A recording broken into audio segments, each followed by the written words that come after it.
Mom pushed me outside and told me to run.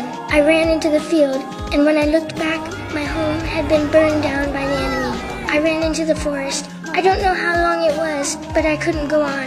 A soldier found me and took me back to the military camp. They asked me where my parents were.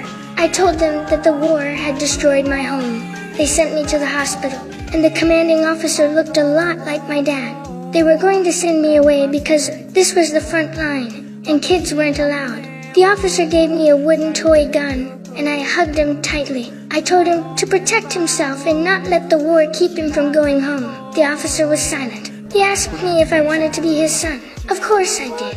I finally got to stay. I put on a uniform and became a true soldier. I saw a lot of injured soldiers in the camp. They had lost so much because of the war. I gave water to the injured soldiers and sang songs from their hometowns for them. They cried.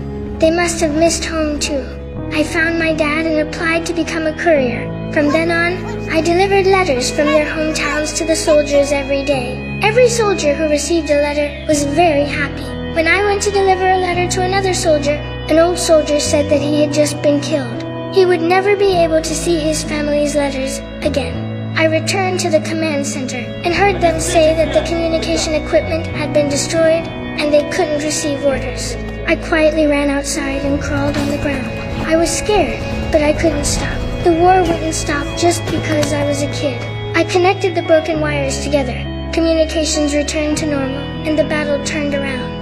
That night, my dad and I were walking in the forest, and we were attacked. I hid in the trench, but Dad didn't make it. He was injured. I was so afraid of losing him. He had given me a home. Thankfully, Dad recovered quickly. Dad told the commander what I did, and the commander asked me what I wanted as a reward. I said that I wanted world peace, but the war continued. I could only hope that all the soldiers would be able to go home.